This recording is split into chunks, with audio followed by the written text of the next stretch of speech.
पर भेज दिए हैं हाथ। देवचंद जी सतगुरु महाराज की कृपा से ये काम पूरा हो सकता है, उनकी मेहर हमारे ऊपर पूरी है। और मोहम्मद साहब आए लेकर हक कलाम, और मोहम्मद साहब हमारे लिए खास ये कलाम हमारे लिए उतरे अर्श ज़मीन से। जो कभी भेद बदले तो डर नहीं हमें। अब श्री जी को 12 मोमन कहते हैं, अगर हम भेष भी बदल लेंगे तो हमें मरने का कोई डर नहीं है। असली तन मूल मिलावे में धाम धनी के चरणों में है। हम जाके अपने धाम में हमको नहीं फिकर, हमें कोई फिक्र नहीं है। ये तो हम खेल देख रहे हैं जैसे सपने वाला है। अगर ये जीव का शरीर खत्म भी होता है तो हमें डरना नहीं चाहिए। कोई कहेगा हमको पूछी नहीं मसलहत। अब लाला जी खड़े हो गए, कहने लगे भी खड़े हो जाओ, कल को ये मत कोई कहना कि भी हमसे पूछा नहीं था। अब ये समय कौन सा है? कुर्बानी का समय आ गया है। साथ जी शोभा देखिए, करे कुर्बानी आत्मा, वार डालो नक्सिक लो, ऊपर धाम धरी खसा। कोई ये ना कहना कि हमें पूछा नहीं। अब श्री जी जैसे लालदास जी ने कहा, उस टाइम तो 35-40 जने खड़े हो गए, हम भी जाएंगे हम भी जाएंगे। लालदास जी ने कहा ये सोच लो, जो भी जाएगा जिंदा वापस नहीं आने वाला। कल को नहीं कहना कि हमें बताया नहीं। वहां जाते ही गुरु तेग बहादुर की बात मेरी सुनी औरंगजेब गर्दन उड़ा दी थी। तो ये सोच लो 35 जने अगर चलने को तैयार हो तो सबकी गर्दनें उड़ा दी जाएंगी। तो 35 में से कितने रह गए? 12 जने, बाकी सब डर के पीछे बैठ गए। तो उसके लिए प्राणनाथ जी ने क्या लिखा वाणी में? ये तो श्री राज के हुक्म में बैठे हैं अपन, ये तो राज्य के हुक्म से हम वहां से बैठ के खेल देख रहे हैं सिर्फ। ये तो निश्चय है हक पूरा न करे मोमिन। राज्य महाराज कभी भी मोमिनों का बुरा कर नहीं सकते हैं। दूसरे अपना अंकुर ये जो है साकुमार से, भाई इसको जाके परम धाम में कहेगा मेरे को जगाने तो कोई आया नहीं था। भाई चलो मैं आशिक नहीं बना, जब राज्य सबको जगाने जा रहे हैं, एक एक का दरवाजा खटखटा रहे हैं, तो मेरा दरवाजा क्यों नहीं खटखटाया? सकुमार भाई शिकायत कर सकती है परम धाम में। तो इसलिए परम धाम की यात्रा में लाला जी कह रहे हैं, इसलिए हमने ये काम जरूर करना है। सोचो ना क्यों ना करें फिर एक थे वतन में, हम इकट्ठे वतन में हैं, इसलिए मैं जोरा करके इसके पास संदेशा अदालत में भेजना है। सबो बात है आपस में लिया दिलमान, सबने दिल में ले ली कि अब हमने कुर्बानी करनी है, कि कुर्बानी करनी है, अपने आप को धाम धनी के ऊपर वार देना है। 2 मिनट के लिए सब मिलके वाणी गायन करेंगे। साथ जी शोभा देखिए, करे कुर्बानी आत्म। अब कुर्बानी का समय है, तो 12 मोहम्मद तैयार हो रहे हैं कुर्बानी करने के लिए। साथ जी शोभा देखिए, साथ जी शोभा देखिए, करे कुर्बानी आत्म, करे कुर्बानी आत्म, वार डरो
साथ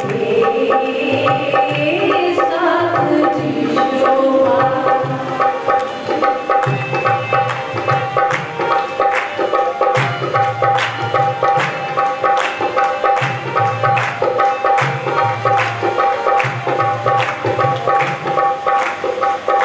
जिन दिस मेरा पियो बसे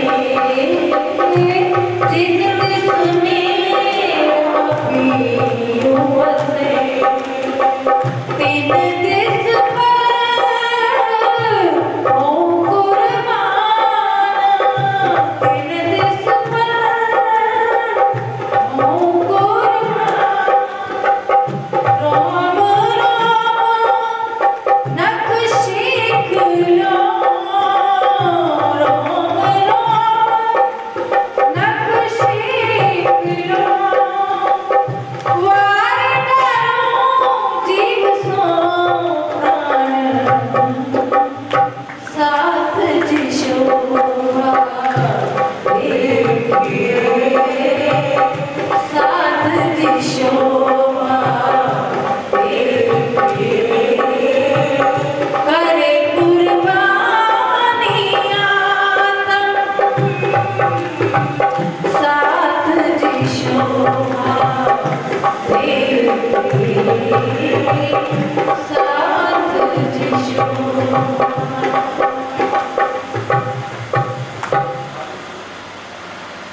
अब रुके का प्रसंग है सुंदरसार जी।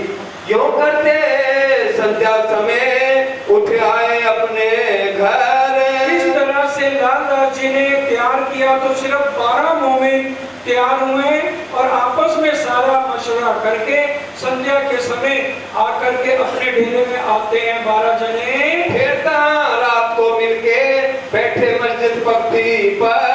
फिर मस्जिद में चले गए और जहाँ जाकर के जोर जोर से सनंदों का गायन करने लगे। नित ही उतर जाए के गावत है बाणी। और एक दिन नहीं रोज आने जाके लालदास जी और 12 मोमिन जाके सनद गायन करने लगे बिना एक मोहम्मद।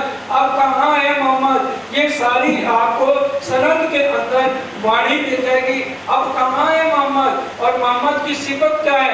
ये सारे आकर के रोजाना मस्जिद में गाने लगे। सक दिल में ना आवही करें सब अपनी मानी। और किसी के दिल में कोई शक नहीं है कि हम औरंगजेब हमें पकड़ लेगा या हमारी गर्दन उड़ा देगा। जोश धनी सिर ऊपर है नजर नहीं संसार है। संसार से नजर हटा दी और अपनी नजर धामधनी के चरणों में कुर्बान करी है इन सुंदर साहब ने। नंदलाल घड़ियाल जी ले कबीले समेत ईमान। नंदलाल घड़ियाल जी था एक सुंदर साहब अपने कबीले साथ ईमान लेके आया और उसकी ड्यूटी क्या थी? औरंगजेब के वहां मस्जिद में रात को वो पहरा दिया करता था। मिल भाइयों मसलत करी रुका लिख सुनावे कान। कि भी ऐसे करते हैं। अब ये जितने भी आदमी हैं इन्होंने तो कोई जवाब दिया नहीं। औरंगजेब तक खबर पहुंची नहीं है। नंदलाल घड़ियाल जी को कहा तेरे को आज श्री जी साहब रुका लिख के देंगे और वो रुके को तू रात को 12 बजे जब सब सो जाए तो गुस्ल खाने के बाद उस रुके को लगा देना। इन रुके में लिखा जो कोई मुसलमान बोलो श्री प्राणनाथ प्यारे की जय। बाहर रुके के ऊपर क्या लिखा है? इतलाए आम जनता इसको बिना पढ़े जो भी नमाज के लिए बैठेगा खुदा की लानत उसको लगेगी। पहले रुका पढ़ो क्योंकि ये 14 अंगों को धोने के लिए बाथरूम में जाते हैं, लोटा लेते हैं, जल का 14 धोते हैं, उसके बाद नमाज करते हैं। जुम्मे की नमाज है और बाहर रुका लगा हुआ है कि 14 धोके जो भी देखता है रुका तो वो बैठेगा तो खुदा की उसको लानत लगेगी। इनको खबर है करत हो तुम लाइयो ईमान। और अब सब मुसलमानों को खबर करते हैं कि इस रुके को पढ़कर ईमान अल्लाह ताला पे लाने वाला सावचेत हो जाओ। अल्लाह मिसल गाजियो आए अरज से उतर। अरज अजीम से रूह अल्लाह मिसल गाजियो अपनी जमात को लेकर पानी दुनिया में जो शर्त लिखी थी 11वीं सदी में उतर चुके हैं। रसूल इनके शामिल आए अपने वायदे पर। रसूल साहब वो खुदावंद ताला भी खुद जिन्होंने आने का वायदा किया था वो भी आ चुके हैं। और असराफील आया जो जब्राइल आए संग जब्राइल और असराफील भी इनके साथ हैं। सोतरे से अजीब से खुद खसम के अंग वो खसम के खुद अंग हैं जब्राइल असराफील, वो भी उतर चुके हैं। सुन सावचेत होइयो जिन करो गफलत कोई गफलत ना करे, इस रुके को पढ़ कर गए। जो कॉल तुम सो किया था सो आया फरदा रोज क़यामत। दुनिया वालों, जो तुम्हारे से कॉल किया था खुदावंद वाला आएगा, वो घड़ी आ गई है, सावचेत हो जाओ। बिन सुने इन रुके को जो बैठे इन दरबार और जो इसको बिना सुने बिना पढ़े दरबार में बैठेगा तो इनको लानत है खुदाए की पहुंचे ना परवरदिगार। वो मरने के बाद खुदा के पास नहीं पहुंचेगा, खुदा की उसको लानत लग जाएगी। तब घड़ियालची ने सिर चढ़ाया हुक्म ये हुक्म सिर चढ़ाया, रात को कोई डर दिल में ना लेके गोंद से चारों कोनों लगा के गुसल खाने के बाहर लगा दिया। जब हो गई फजर रुका हुआ जाहिर अब जब प्रातः हो गई तो रुका सबके बीच में मुसलमानों में जाहिर हो गया। शोर भया दरबार में भई खबर सुल्तान। अब रुका रुका रुका, अब जैसे कोई न्यूज आ जाती है तो अब अफसर बैठे होते हैं ना जब ऑफिस के अंदर, और कोई काम नहीं होता तो पॉलिटिक्स के ऊपर सारे बातें करनी शुरू कर देते हैं। और आज क्या बात चल रही है, तूने रुका पड़ा, तूने रुका पड़ा, और रुका रुका करके औरंगजेब ही कोई बहरा तो था नहीं, और कहते हैं रुका रुका क्या लगा रखी है। तो एक ने दरबारी ने उठ के कहा कि ऐसे ऐसे किसी ने गुसल खाने के ऊपर रुका चिपका दिया।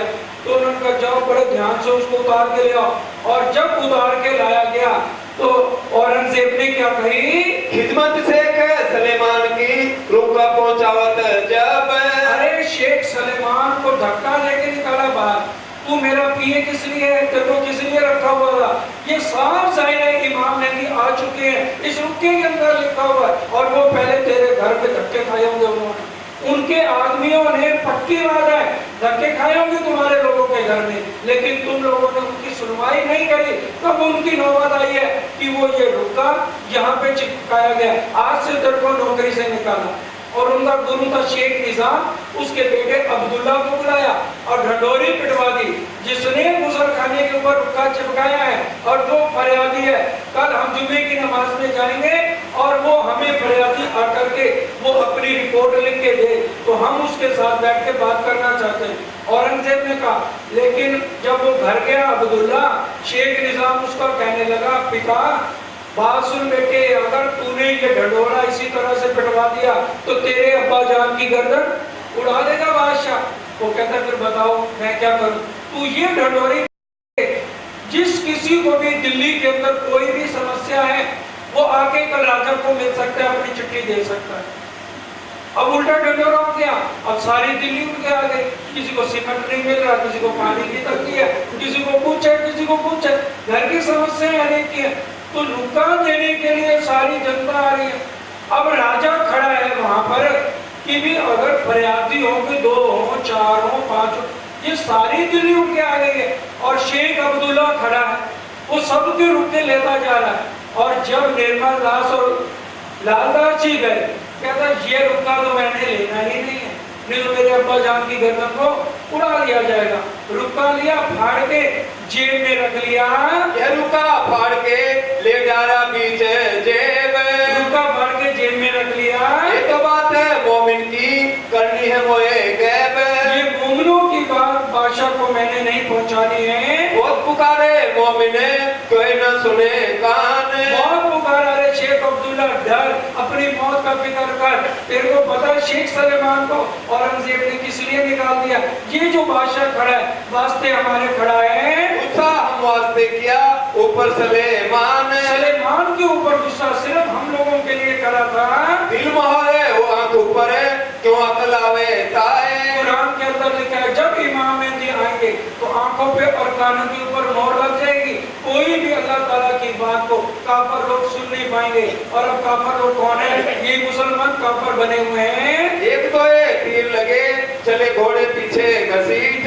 अब जो शेख अब्दुल्ला खड़ा था उसके पीछे लालदास जी और निर्मल दास कितना घसीटते हुए वो ले गया।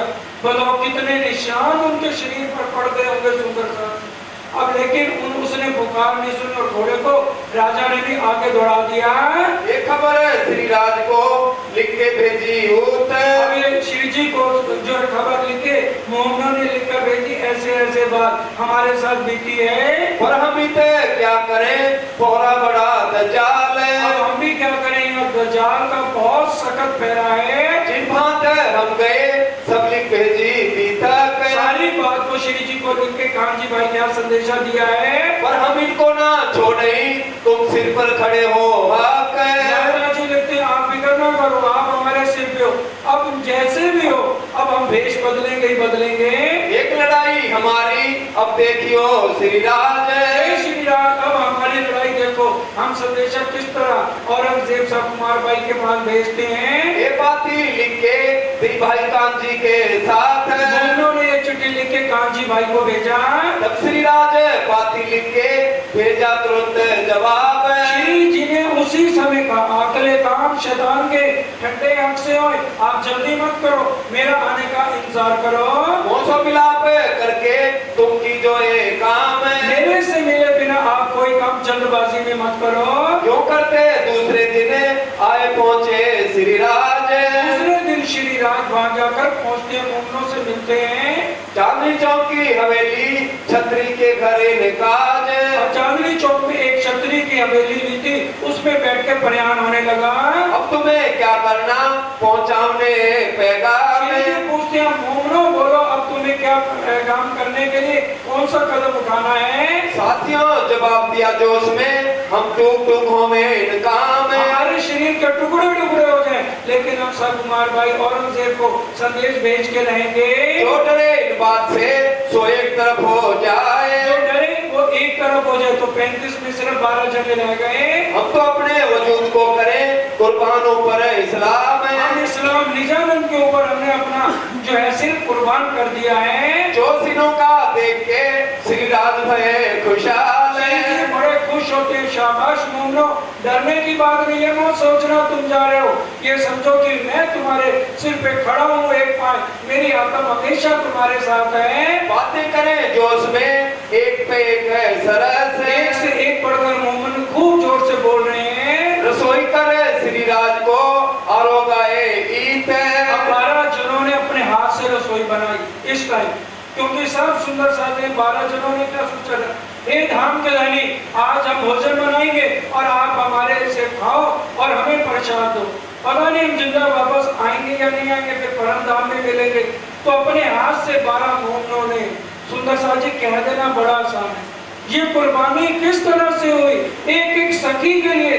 अब दिल में विचार करके देखो, आज के हमारे धाम के धनी निभा रहे हैं और हम कहाँ पे खड़े, फिर भी हमें आज जागृति नहीं आती, सुध नहीं आती, हमारे अंदर जोश नहीं आता, आवेश नहीं आता कि हम इतनी तो कुर्बानी कर रहे, यहाँ बैठे हुए परम धाम के तो दर्शन कर रहे, कुछ भी हम करना नहीं चाहते। तो बताओ सुंदर साची, हमें राजी महाराज कैसे हमारे ऊपर मेहर करें। हम फौरन कहते हैं धनी हमारे पे मेहर नहीं करते। हम क्या करते हैं धनी के लिए, हम कितना टाइम देते हैं पापी पेट के लिए, अपने परिवार के लिए, सुबह से लेकर रात तक कितने झूठ बोलते हैं, कितने प्रेम करते हैं। कौन है जो नहीं करता अपने परिवार के लिए। और हम धाम धनी के लिए क्या करते हैं, हम क्या करें आशिक बनने के लिए, राज्य के लिए। और धनी देखो अपनी आशिकी किस तरह से निभा रहे हैं। श्याम भाई राम राय कदमों लगे न बखत। अब लालदास जी की पत्नी जो है अपने एक ही बेटी है और दामाद को भी लेकर के चरणों में प्रणाम करती कि मैं भी जाऊंगी।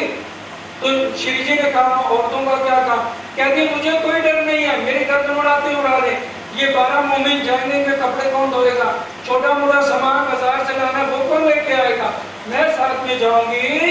कोई लावत है मिठाई को, कोई और साज। अब 12 जने मिलके कोई मिठाई ला रहा है, कोई खुद खाना बना रहा है, पूरी सेवा श्री जी की करने पे सब सुंदर साथ लगे हैं। सब खुशहाल है होए के आरोगावत है श्री राज। बड़े प्यार से आज श्री राज को उर्गा रहे हैं। खुशहाल है होए के रजा दे श्री राज।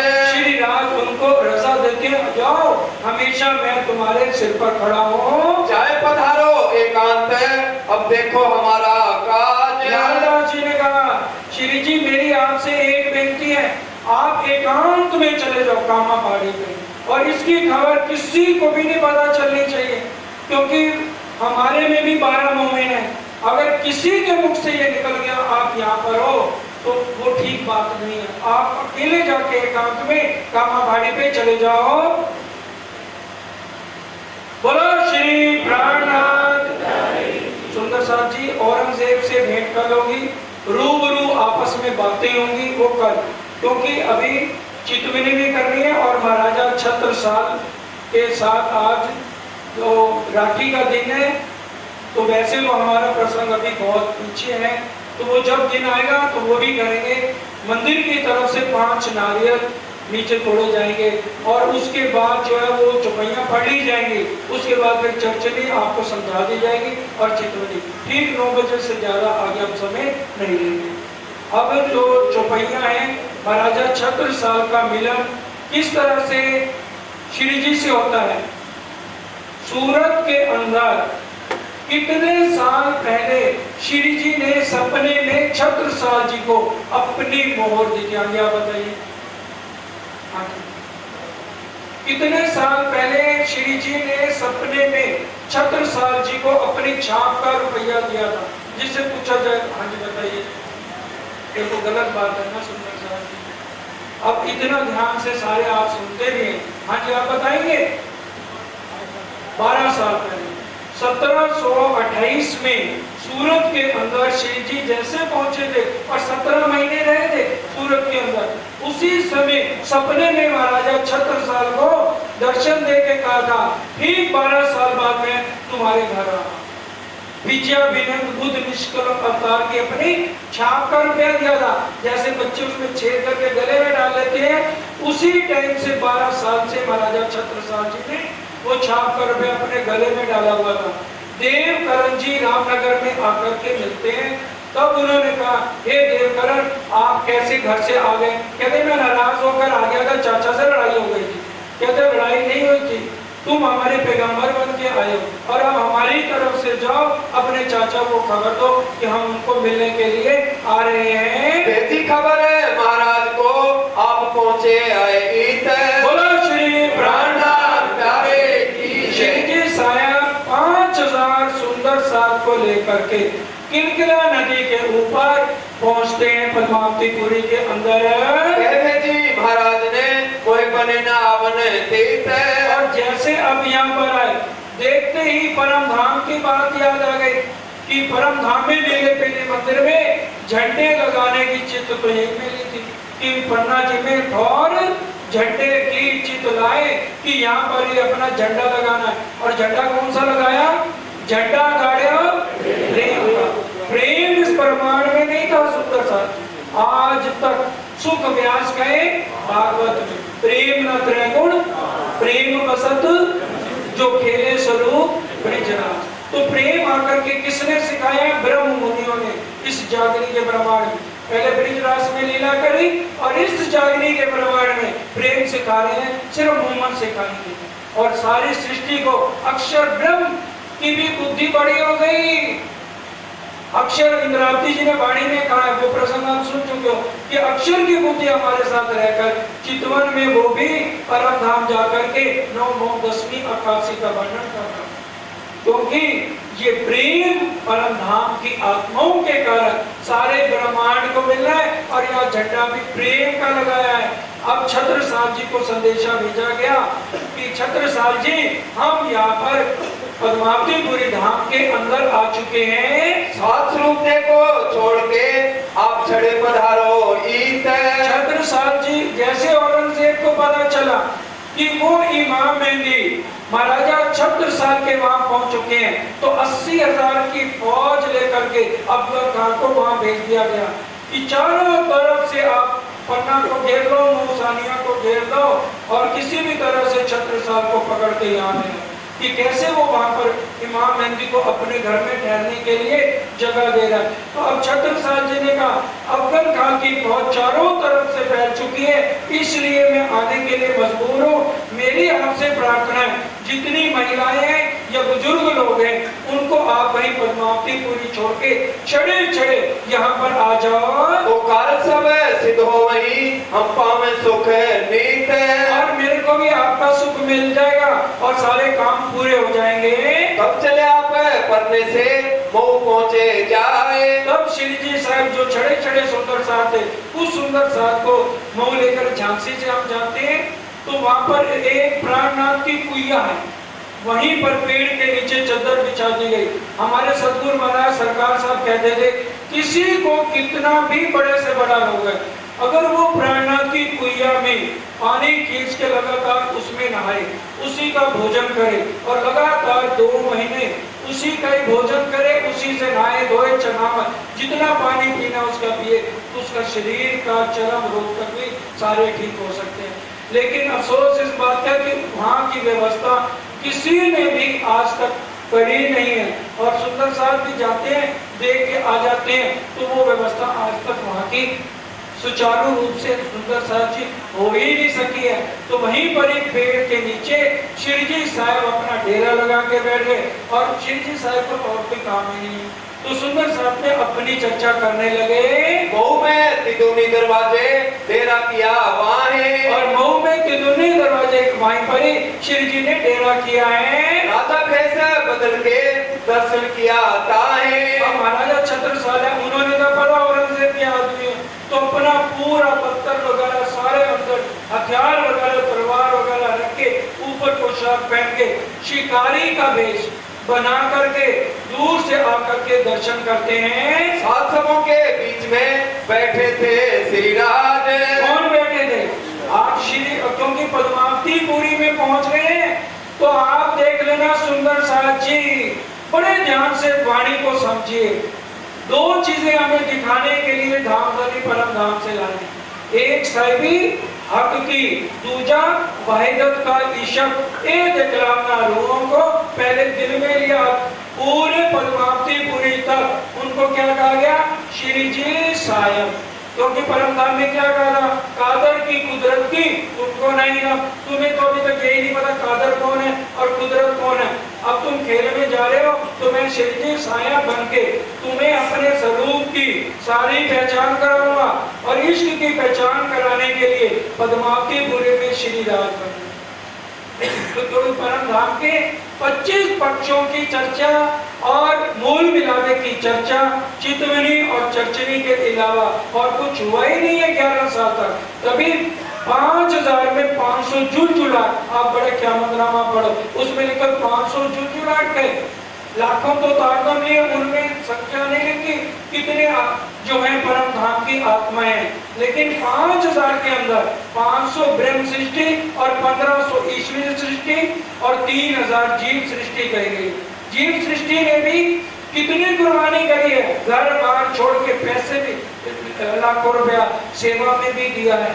तो ये क्योंकि कुर्बानी इन जीवों ने ये समय मांगा हुआ था कि हमें ये समय मिले, हम मोमिनों की संगत में रहें। तो इस तरह से 500 जुलजुलाट लेते हैं। अब वो शिकारी का भेष बना करके दर्शन करते हैं महाराजा छत्रसाल जी। कहाँ जाए ठाडे भये तरह मूड की लाए। मूड की एक अनजान गवार जैसे होते हैं ना, जिसने पढ़ा लिखा ना हो, श्री जी साहब को कौन जो है धोखा दे सकता है? धनी न जाए किनको तूतियों, जो कीजिए अनेक, देखते ही पहचान जाए ये कौन है, कितनी शक्ति है, कितने % प्रेम है, कितना पखंड कर रहा है, कितनी मेरी इसके ऊपर मेर है, या खाली मेरे को बेवकूफ बनाने के लिए है। उनको कुछ भी जरूरत नहीं है किसी की। वो क्यों धाम धनी खुद सारी शक्तियां अंदर विराजमान है, तो उनको किससे क्या पूछना है? देखते ही पहचान गई ये कौन खड़ी है। सब मारवाई की सकुंडल की आत्म महाराजा छत्रसाल 12 साल पहले इसी को तो छाप कर रुपया दिया, कितने भेष बदल के उनके सामने कोई चला जाए तो उनको सामने हम धोखा थोड़ी कोई दे सकते हैं। घर में धोखा दे ले, यार दोस्तों को देख लो, धनी को धोखा कोई नहीं दे सकता। हम कितनी चालाकियां कर ले, उनसे हम छिप नहीं सकते किसी तरह से। अब वो मूलों की तरह दूर से खड़ा है और क्या बोलते हैं छत्रसाल जी? कहीं बाबा जो राम राम बाबा बैठो इते आए। अब उन्होंने छत्रसाल जी ने क्या कहा दूर से, ओ बाबा जो राम मेरे पास बोलो श्री प्राणनाथ प्यारे की, श्री प्राणनाथ प्यारे की, श्री प्राणनाथ प्यारे की, वीर हथ केसरी महाराजा छत्र साहब की, श्री महाराजा छत्र साहब की, बोलो श्री प्राणनाथ प्यारे की जय। तो वहां आगे आओ। तो उन्होंने कहा मैंने अब तुम कहीं भी नहीं जा सकते, मैंने तुम्हारे पे फंदा डाल दिया। वो कहते हैं दुनिया में किसी की ताकत नहीं जो छत्ता के ऊपर फंदा डाल सके। तो उन्होंने कहा तुम्हारे पास कोई है जिससे तुम मेरे को पहचान सको? कहते ये लो, ये छाप का रुपया है। तो श्री जी ने कहा अच्छा ये देख कितने छाप के रुपए तेरे को चाहिए। अब जब मिलाया उसी समय चरणों में गिर के रोने लगे और जाके अपने महलों में कह दिया जिसने आया परवरदिगार, जिसने दर्शन करने हैं वो पूरे आलम का खुदा आ चुका है, सब जाके दर्शन कर सकते हो। तो सुंदर साहब जी ये विधिवत जैसे हफ्ते 10 दिन में आएगा तो ये प्रसंग आपके सामने आएगा, क्योंकि आज रक्षाबंधन वाले दिन जो है ये प्रसंग को हर मंदिर के अंदर महाराजा छत्र साल की श्री प्राणनाथ जी के साथ भेंट उन्हीं की नहीं है, हमारी सबके भी प्राणनाथ जी के साथ भेंट होती है ताकि हम अपनी जागनी अच्छी तरह से कर सकें। अब ये आज जो है सुंदर साथ जी कहा भी था कि हमारा ध्यान परम धाम में जरूर लगना चाहिए। तो पहले आपको समझा देते हैं कि यहाँ से हमने मूल मिलावे कैसे जाना है और मूल मिलावे से 5वीं भूमि कैसे जाना है और 5वीं भूमि से तीसरी भूमि तक कैसे आना है। पहले आप समझ लीजिए, फिर हम आपको ये बीतक समाप्ति से पहले कागज के ऊपर विधिवत लिख भी देंगे कि आपने इसी तरह से चितवन करनी होगी। परम धाम में राजी कितने बजे उठते हैं, रूमें कितने बजे उठती हैं, वहां पर अगर ध्यान से आप समझो उठने की लीला ही नहीं, अगर राजी सो गए तो उनको कौन उठाएगा। तो इसलिए सिर्फ यहाँ हम आए हैं तो यहाँ का हमने भाव लेना है कि हमारे धाम धनी, क्योंकि हम सोते हैं, उठते हैं, आलस करते हैं, जमाई लेते हैं, सारे काम करते हैं, तो उसी भाव से हमने ये समझना है ताकि ये सारी बातें अगर हम दिन में सारे दिन में बातें लेंगे ना तो हमारे दिल के अंदर धाम धनी जुगल स्वरूप का हृदय में बस जाएंगे। हम रोज सुबह बोल देते हैं ना, दो स्वरूप चित्त में लीजिए, फिर आत्म को दीजिए, आत्म से न्यारे ना कीजिए, अदखिन फिर कीजिए दर्शन। और हमारे अंदर वो बसता नहीं है, क्योंकि हम दिन के में उसके बाद लेते ही नहीं, सिर्फ 1 मिनट ये कह के फिर माया में लग जाते हैं सारा दिन। इसलिए वो जुगल स्वरूप की बैठक हमारे अंदर होती नहीं है। अगर हम इस तरह से चितवनी कर लेंगे, समझ लेंगे, तो धीरे धीरे हमारे अंदर कौन फैलहार, तो हमारी कहनी जो है पहले हमें याद हो जाएगा ना। अगर हम एक चीज का रट्टा लगा लेंगे फिर हम सोचेंगे अब हम इसको रहने में लाए। अगर हम रोज चितवन करते रहेंगे तो करत करत अभ्यास से जड़मत हो सुजान। तो इसलिए सुंदर साथ जी इन बातों को समझना है।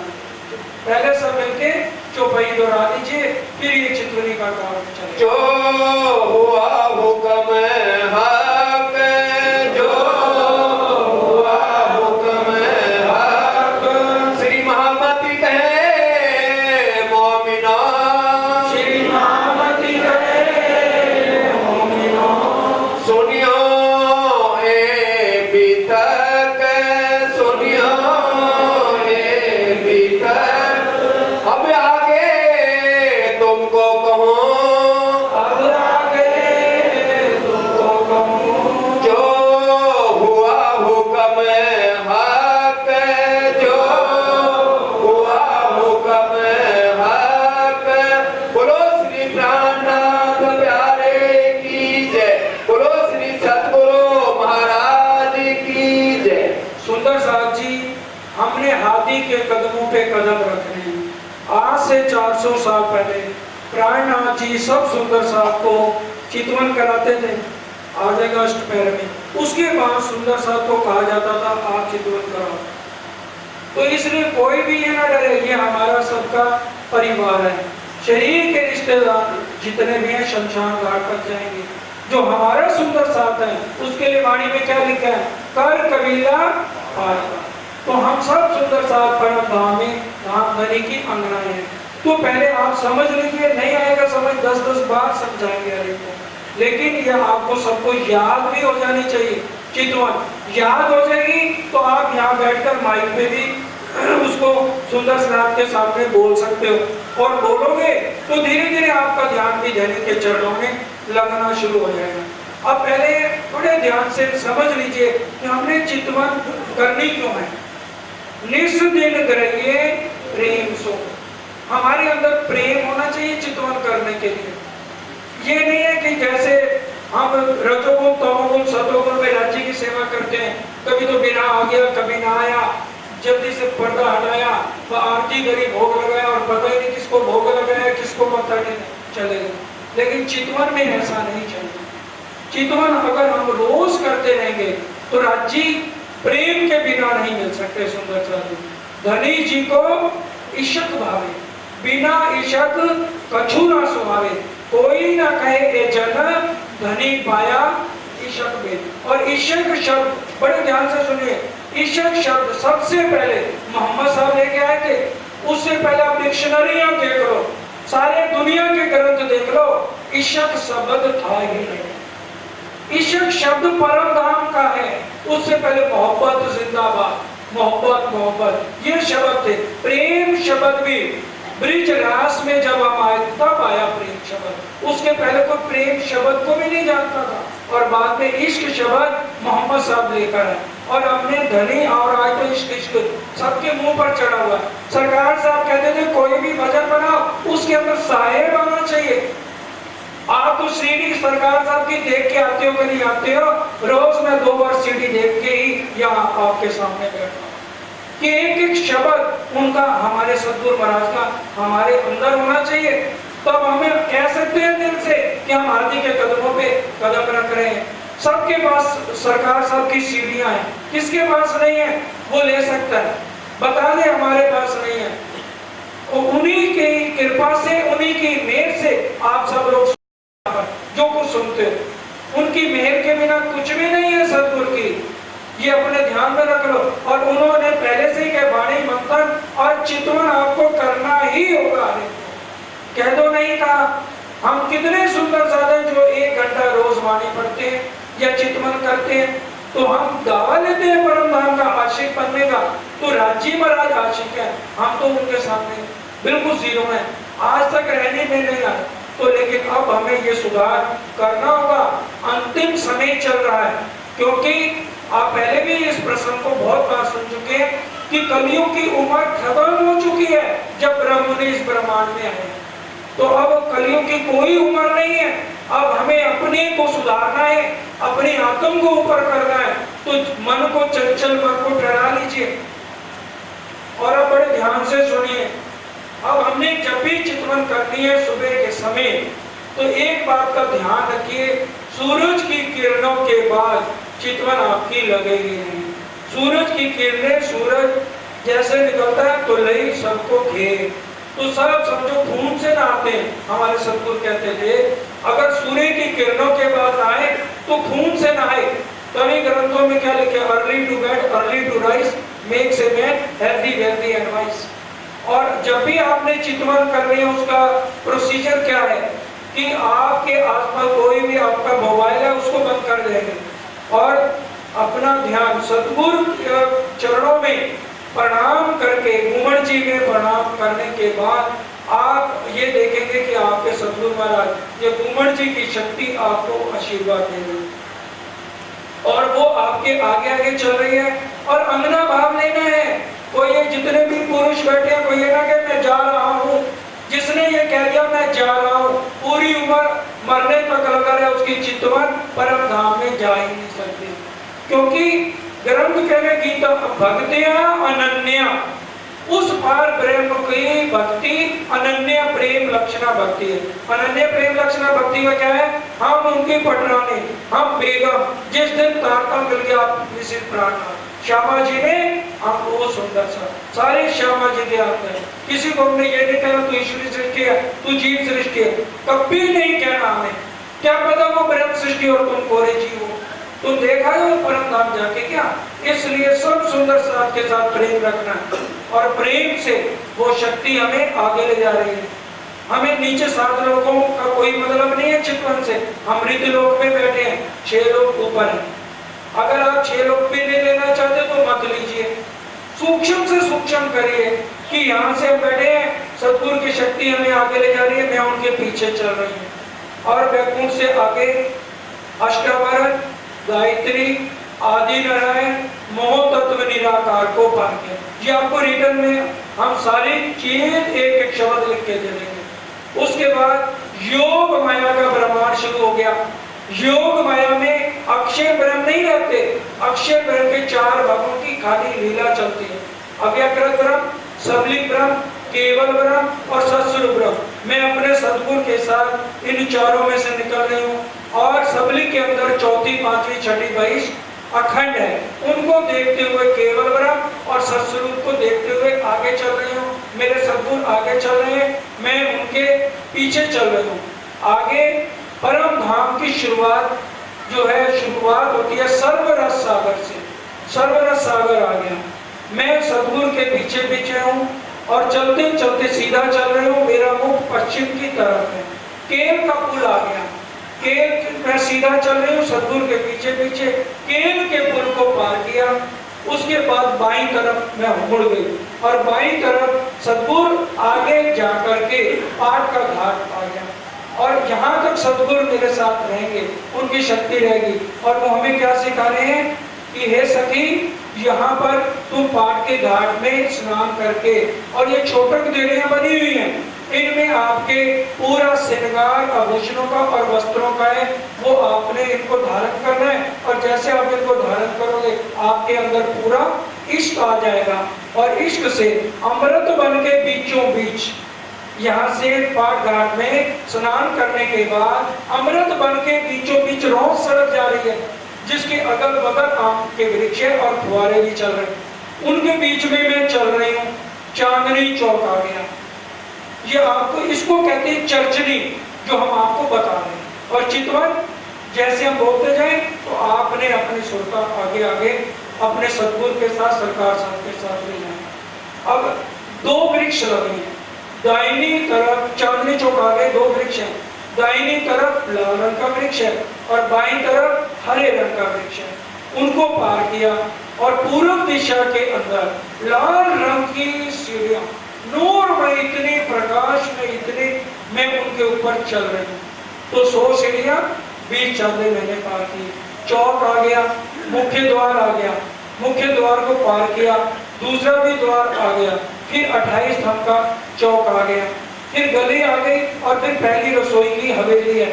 उसको पार करने के बाद अब ध्यान दीजिए, 4 चौरस हवेलियां आनी है सुंदर साहब की। और अगर हम हवेली के अंदर हैं, 1 थंबों की हाथ और 2 गलियों को पार करना है। अगर हम हवेली के अंदर हैं, 1 थंबों की हाथ और 2 गलियों को पार करना है। और अगर हम हवेली के बाहर हैं तो 2 थंबों की हाथ 3 गलियों को पार करना है। अगर हवेली के अंदर है तो क्या करना है, 1 थंबों की हाथ 2 गलियों को पार करना।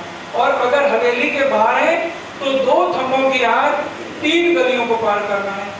और फिर ये 4 चौरस हवेलियां हैं पूरब की। अच्छा, और जितनी हवेलियां हैं ध्यान से, उनके पूरब की तरफ से हमने 3 सीढ़ियां ऊपर चढ़ना है। पहले अंदर जब है, 1 थंबों की हाथ, 1 गली को पार किया, 1 थंबों की हाथ छोड़ी, दूसरी गली को पार किया, पूरब की तरफ से 3 सीढ़ियां चबूतरे से ऊपर चढ़ी। फिर चबूतरे से होते हुए पश्चिम की तरफ से हमने 3 सीढ़ियां नीचे उतर दी। और फिर नीचे उतरते 1 गली को पार किया, 1 थंबों की हाथ छोड़ी, दूसरी गली को पार किया। तो 1 थंबों की हाथ 2 गलियां हवेली के अंदर है। पूरब की तरफ चढ़ना है तो भी हमने 1 थंबों की हाथ 2 गलियों को पार करना है। पश्चिम की तरफ नीचे उतर गए तो भी 1 थंबों की हाथ 2 गलियों को पार करना है। अब बाहर आ जाना है जब, तब क्या करना है, 2 थंबों की हाथ और 3 गलियों को पार करना है। इस तरह से हमने 4 चौरस हवेलियों को सुंदर साथ जी पार करना है। अब जब 5वीं गोल हवेली है तो उसमें थंबों की हार भी गोल आई है, ये ध्यान देना है। 4 चौरस हवेलियों के बाद 5वीं जो गोल हवेली आई है, तो वो थंबों की याद जो जा रही है वो भी गोल आई है। तो हम जब उसके ऊपर चढ़ेंगे तो ये मूल मिलावा है, कमर भर ऊंचा चबूतरा है और 64 थंब इसको लगे हैं। 16 थंबों के 4 खांचे सुंदर साजी बने हुए हैं और इसके 4 दरवाजे आए हैं मूल मिलावे के, और चारों के रंग अलग अलग वाणी के अंदर कहे गए। अभी हम इतना करेंगे तो फिर भूल जाएंगे, इसलिए इतना याद रखिए कि मूल मिलावे में 4 दरवाजे हैं और 4 दरवाजों के रंग भी अलग अलग हैं और चारों तरफ 3-3 सीढ़ियां बनी हुई हैं। तो हमने अब मूल मिलावे में जाना है, तो 4 चौरस हवेलियों के बाद 5वीं गोल हवेली में 3 सीढ़ियां ऊपर चढ़ के मूल मिलावे में पहुंच जाना और नीचे लाल रंग की गिलक बिछी है, ऊपर हरे रंग का चंद्रमा है और कंचन रंग का सिंहासन 1000 पंखुड़ियों वाले फूल के ऊपर रखा। वहां आपने सिर्फ राज श्यामा जी के चरणों में बारी बारी से प्रणाम करनी, या उनके श्रृंगार को हमने टच नहीं करना, क्योंकि हमें चितवन में यह देखना है कि वस्त्रों का श्रृंगार कौन सी भाव में होता है और आभूषणों का श्रृंगार कौन सी भाव में होता है। चितवन करनी है तो पूरा तभी युगल स्वरूप हमारे अंदर विराजमान होंगे। तो आपको बताया जा रहा है, इस तरह से हमने प्रथम भौम मूल मिलावे तक पहुंच गए। यहाँ तक सब सुंदर साथ को समझ आ गई है, तो आपको ये बार बार बताया जाएगा और आपको लिख के भी ये बात दे दी जाएगी। अब हमने प्रणाम करने के बाद हमने कहाँ जाना है, 5वीं भौम के अंदर। तो इसी तरह से जैसे हम गए पूरब की तरफ से 3 सीढ़ियां चढ़े हैं और पश्चिम की तरफ से 3 सीढ़ियां नीचे उतरे। अब हमने पूरब की तरफ से 3 सीढ़ियां नीचे उतरना है और वापस जाना है, तो पश्चिम की तरफ से 3 सीढ़ियां चढ़ेंगे और पूरब की तरफ से 3 सीढ़ियां नीचे। उल्टा हो जाएगा ना, पहले पूरब की तरफ से चढ़ रहे हैं और पश्चिम की तरफ से उतर रहे हैं, और अब हम वापस प्रणाम करके जा रहे हैं तो पश्चिम की तरफ से ऊपर चढ़ रहे हैं और पूरब की तरफ से नीचे उतर रहे हैं। तो ऐसे उतर के जब हम पहली चौरस हवेली में आ जाएंगे, फिर हमने अपने बाईं तरफ उत्तर की तरफ जाना है, क्योंकि वहां पर सीढ़ियों वाला मंदिर है।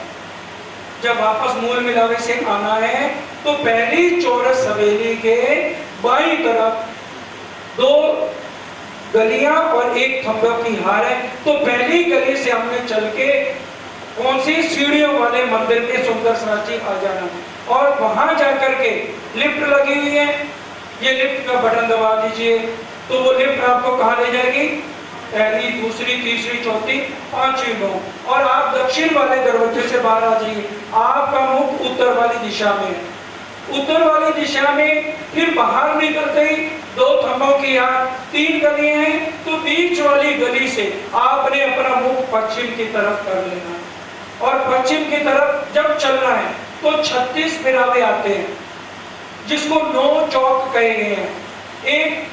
एक फिरावा तो पीछे रह गया, अब 35 फिरावे रह गए।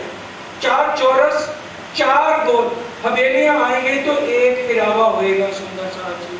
तो हमने इस तरह से 9 फिरावे पार करने हैं और पंचमल्ले पार करने हैं। उनको पार करने के बाद सामने पूरब वाली दीवार आ जाएगी। सामने जब पूरब वाली दीवार आ जाएगी, अब हमने दीवार में से होके कहाँ जाने, जहाँ पर शयन कक्ष है 5वीं रंग पर वाली मंदिर में जाना है, जहाँ पर हमारे मंदिर सबके अलग अलग हैं। 12,000 मंदिर है, राज श्यामा जी का मंदिर बीच में है, तो वो अब हमने वहां तक पहुंचना है। अब जब हम पूरब वाली दीवार में वहां खड़े हो जाएं कि अब हमने जाना कहाँ से है, रंग पर वाली मंदिर तक, तो हम पूरब वाले दरवाजे से अंदर जाएंगे। यहाँ से फिर हम पश्चिम की तरफ मुड़ेंगे, फिर दक्षिण की तरफ होते हुए 12 मंदिर पार करके फिर 9 चौक आ जाएंगे। तो जहां पर मध्य आ जाएगा 4.5 चौक पार करेंगे तो दक्षिण के बीच में हम जाकर के खड़े हो जाएंगे सुंदर साथ जी। तो वहां पर रंग पर वाली मंदिर है।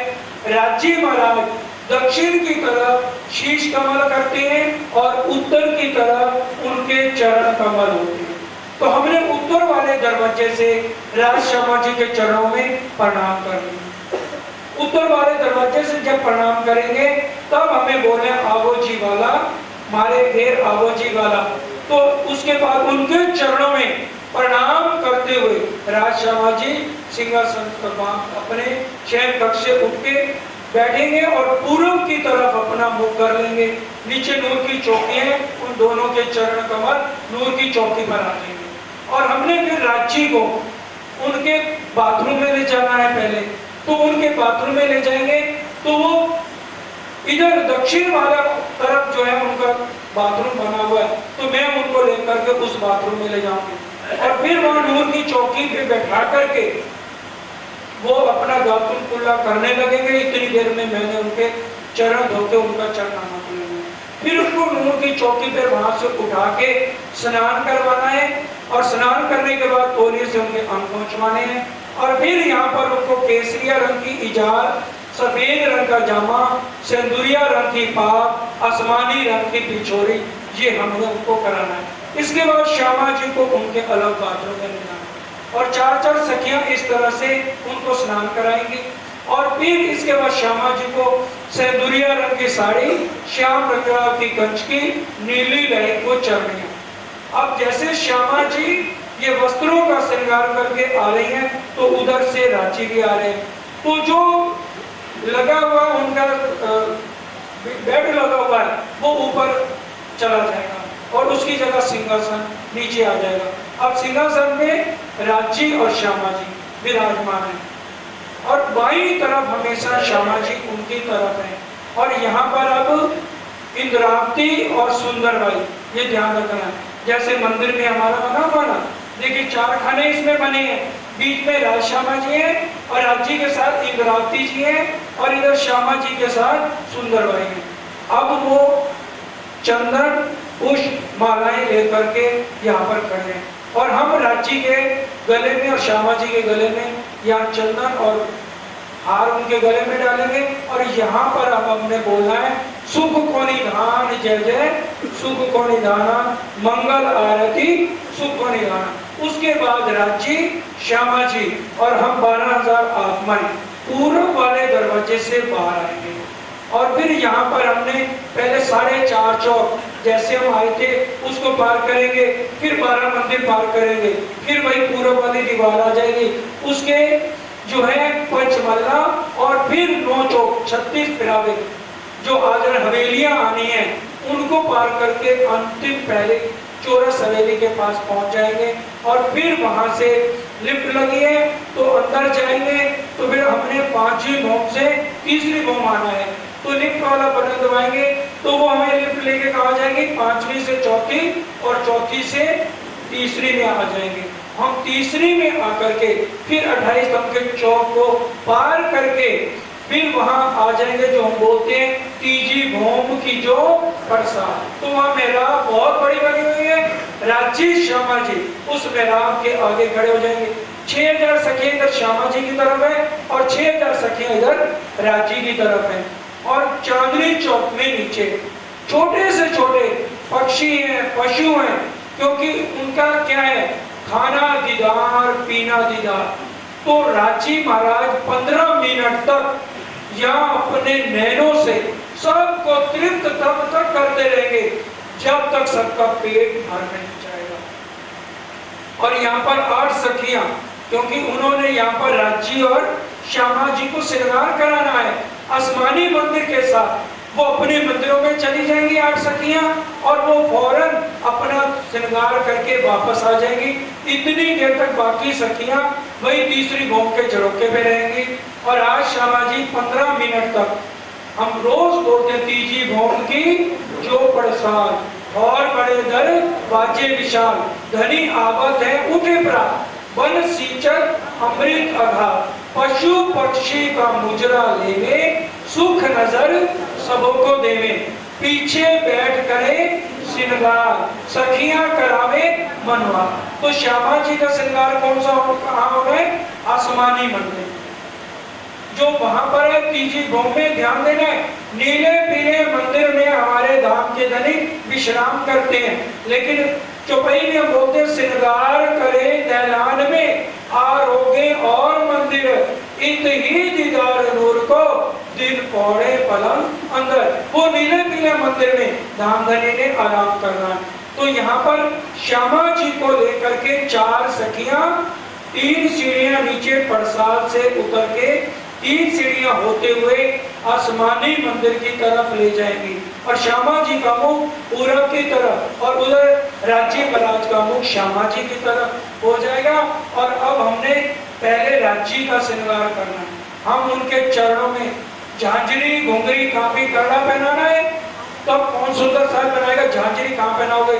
ऊपर से शुरू करोगे या नीचे से शुरू करोगे? हाँ जी मानो में नीचे से। वो जो चुनटे बनी है ध्यान दे करके केसरिया रंग की इजार हमारे बालाजी ने पहनी हुई है ना, तो हम जब उनके चरणों में झांझरी पहनेंगे तो नीचे से उनके चरणों को शुरू करेंगे। पहले हम दाहिनी तरफ से उनको झांझरी घुंघरी कांबी करना, फिर बाएं चरण में झांझरी घुंघरी कांबी करना और फिर हाथ में उनके अंगूठियां पहनानी है। हीरा मानिक मोती नीलवी 5 टुकड़ा ये नग लगे हुए हैं। ये बालाजी के हाथों में 8 मुंदरियां पहनानी है और 2 अंगूठों में उनके रिंग पहनाना है और गले के अंदर 5 हार हीरा मानिक मोती नीलवी और रसनियां और करंट फूल लगे हुए और उसमें 2 नग जो है लाल के और 2 मोती के लटक रहे हैं। ये हम वाणी के अंदर भी सुंदर साहब जी हमेशा पढ़ते हैं।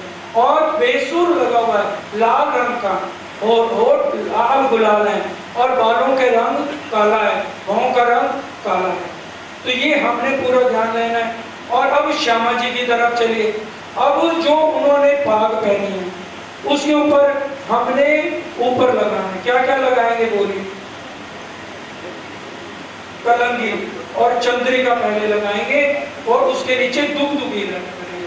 चंद्रिका के ऊपर हमने कलंगी लगानी। हम सोमवार की परिक्रमा पढ़ते हैं, क्या पढ़ते हैं? राखड़ी कलंगी कहीं जाए ना भूलो। राखड़ी किसको लगानी है? श्यामा जी को। जो आप सोमवार की परिक्रमा पढ़ते हैं अपने घर में जाके पढ़ना। एक श्रृंगार का वर्णन श्यामा जी का आ रहा है तो एक बालाजी का आ रहा है। अगर सिंदूरिया रंग की साड़ी तो श्याम उसके साथ साथ बालाजी का वर्णन आ जाएगा सफेद रंग को जाना। तो ये खासकर सोमवार की परिक्रमा में एक अंग श्यामा जी का वर्णन हो रहा है श्रृंगार का तो एक बालाजी का हो रहा है। तो इस तरह से अब हमने श्यामा जी को पहनाना है। श्यामा जी के चरणों में कितने श्रृंगार है? हाँ जी आप बताइए। हाँ जी आपको क्या रहा? खड़े हो जाओ। श्यामा जी के चरणों में कितने श्रृंगार हम पहनाते हैं? सुंदर साहब जी घबराइए नहीं आता तो राज्य जितने उनका आशीर्वाद है जो हुक्म है आपको बताया जाएगा। तो राज्य के चरणों में कितने श्रृंगार है? बिरला जी बताइए। श्यामा जी के चरणों में कितने श्रृंगार है? नहीं पता? ठीक है कोई बात नहीं है। कोई भी ऐसे डरो मत। किसी की कोई परीक्षा सुंदर साहब जी नहीं है, उससे ये पता लग जाता है कि सुंदर साहब को नहीं पता तो उनको बार बार हमें समझाना है। अब राज्य के चरणों में 4 भूषण है, झांझरी घुंघरी कांबी करड़ा। और श्यामा जी के चरणों में कितने? 6 झांझरी घुंघरी कांबी करड़ा अनवट बिछुआ। ये सुंदर साहब को ध्यान करना है क्योंकि आप जब चितवन करेंगे तो जब तक आपको ये पता ही नहीं है कि हमने वस्त्रों का श्रृंगार कहाँ कराना है, आभूषणों का श्रृंगार कहाँ कराना है, तो फिर हम समझ ही नहीं पाएंगे कि चितवन में कैसे करना है। तो यहाँ पर आभूषणों का सुंदर साहब जी श्रृंगार होना है। अब इतनी देर में बाकी की सखियां अपना अपना श्रृंगार करके आ जाएंगी और अरश मिलावा ले चली अपने संग सुहान कहा चाया सब दिल का आगू आए लिए मेहरबान। श्यामा जी 12,000 आत्माओं को लेकर के चल रही है और उधर से बालाजी का भी श्रृंगार हो गया तो वो आ रहे हैं। अब दलान के नीचे जहाँ 3 सीढ़ियां सुंदर साजी बनी हुई है, एक सीढ़ी बालाजी नीचे उतरेंगे। अभिनंदन कर रहे हैं हमारा और 12,000 आत्माएं श्यामा जी के साथ आ रहे हैं। एक सीढ़ी श्यामा जी चढ़ेंगे और बीच वाली सीढ़ी पे मिलन होगा। वहां ये नहीं कि बोरियत नहीं है सुंदर साहब, रोज इतना आनंद है, इतना जोश है, वहां मुर्दा दिन किसी का नहीं है। रोज नए से नए श्रृंगार स्वरूप राज्य के बदलते हमारे पूरा जोश रहता है और देख के हम हमेशा ये इसी मस्ती में रहते हैं। कभी हमें पता ही नहीं था सपने में, जैसे एक शराबी को कितनी शराब पिला लो उसको होश नहीं होगी मेरी घड़ी कहाँ गई, मेरा पर्स कौन निकाल गया। इस तरह से हम इश्क के अंदर इतने धुते हैं, हमें बालाजी के अलावा कोई नजर नहीं आता। और बालाजी जब हमें नौवीं मुंह में बैठाते हैं ना, कहते वो सामने अक्षरधाम में, तो हमारे कानों में आवाज ही नहीं जाती। क्यों आवाज क्यों नहीं जाती? हम इश्क के अंदर इतने करके बालाजी के अलावा हम किसी का नाम नहीं सुनते। और आप कहोगे जी फिर हमें पता कैसे चला? क्योंकि खेल दिखाने के लिए इश्क को सत्ता में स्थापित किया और सत्ता को इश्क में स्थापित किया, तब हमारे दिल में उपजया कि हम इस खेल को देखें। इस बात को ध्यान में रखना है। परम धाम में वाहिदत है, हमारे दिल में उत्पन्न ही नहीं हो सकता था कि हमने खेल देखना है। इश्क को सत्ता में स्थापित किया और सत्ता को इश्क में स्थापित किया और खेल दिखाया और नजर सत्ता वाली नजर से खेल दिखाया। और इसकी गवाही कबीर जी भी दे रहे हैं, एक पलक थे गमजो लूसी, पार ब्रह्म ने एक पलक से खेल को दिखाया, इश्क वाली पलक से नहीं दिखाया। अब इस तरह से यहाँ पर जब स्वागत हुआ, श्यामा जी पहले चंदन लगा रही है राजी महाराज को, वरमाला डाल रही है। अब राजी महाराज ने जैसे श्यामा जी को चंदन लगाया, वरमाला डाली और मांग भरी, ऑटोमेटिक 12,000 के गले में वरमाला आ गई और सबका चंदन लग गया और सबकी मांग भरी गई। क्योंकि वाणी में आता जैसे जड़ को पानी दो, पत्ते टहनियों को देने की जरूरत नहीं है, उसी तरह से श्यामा जी का जैसे श्रृंगार हुआ, ऑटोमेटिक वही प्यार वही लाड 12,000 आत्माओं को मिल गया। मां जेलसी का तो मतलब नहीं, अगर एक सखी को प्यार से बुला रहे हैं तो 12,000 को यह अनुभव होगा कि राजी महाराज मेरे से बात कर रहे हैं। और परम धाम में जब हम अपने अपने शयन कक्ष में सुंदर साथ जी जाते हैं तो बालाजी हरेक के साथ होते हैं। सब सखियां मंदिरों पधारी, बालाजी सब मंदिरों पधारे। और यहाँ तक पशु पक्षियों के लिए भी करोड़ों तन धाम धनी धारण करते हैं उन्हीं की तरह। इसलिए परम धाम में वाहिदत है, इश्क कभी भी वहां पर कम हो ही नहीं सकता और इश्क यहाँ पर आ नहीं सकता, क्योंकि हमें इश्क की लज्जत मिलेगी। हक चौपाई कह रही है, ध्यान से सुनिए, हक लज्जत आई मोमनो तीन दुनी करी मुर्दा। अगर हम ये कहें इश्क की नजर से कुछ आया है तो इश्क की नजर से वाणी के लिए एक कंकरी अर्श की उड़ावे 14 कबर। और साइडी वाली नजर से लेंगे तो धामधनी कैसे आए? सब विद बतक सही, यहाँ पर सब कुछ लेकर है हमारे लिए। इश्क भी आया, आनंद भी आया, वाहिदत भी आई, सब कुछ आया, लेकिन वो कौन सी नजर से आया? साहिबी वाली नजर से आया। तो सुंदर साथ जी इस तरह से आपको अब चितवन करनी पड़ेगी। अब जिसको नहीं समझ आई, कोई प्रश्न कोई पूछना चाहता है, सबको इजाजत है, उठ के पूछ सकता है। हम कोशिश करेंगे, कहा आज का था लेकिन अब समय हो रहा है, इसलिए आपको चर्चनी के माध्यम से ये बात समझा दी गई है। बीच में कल टाइम लगा, परसों टाइम लगा, हम 15-20 मिनट का बीच में टाइम एडजस्ट करके कोशिश करेंगे एक से दूसरे दिन या तीसरे दिन चितवनी कराई जाए कि परम धाम में हम सखियों का उठने का टाइम है 4:30 बजे। वैसे तो प्रकृति हमारे अंदर है, हम चाहे जब चाहेंगे 4:30 बजे की, नहीं चाहेंगे तो नहीं बजेंगे। इस बात को समझ लीजिए, यहाँ पर हम प्रकृति के अंदर है, वहाँ प्रकृति हमारे अंदर है, इसलिए वहाँ कोई टाइम नहीं। अब बीताकार कोई कहते हैं रात 5 बजे उठते हैं, लेकिन हमारे सतगुरु ने जो हमें बताया है वो 4:30 बजे का टाइम बताया कि सखियों के उठने का टाइम 4:30 बजे है। और क्योंकि 5:45 बजे तक हमने तीसरी बहू राजी के साथ आना होता है, तो 5 बजे हम बालाजी को उठाते हैं और उनको स्नान वगैरह करा के आरती उतार के हम 5:45 बजे तक तीसरी भूमि के अंदर आते हैं। इस बात को सुंदर साहब जी हमें समझना है।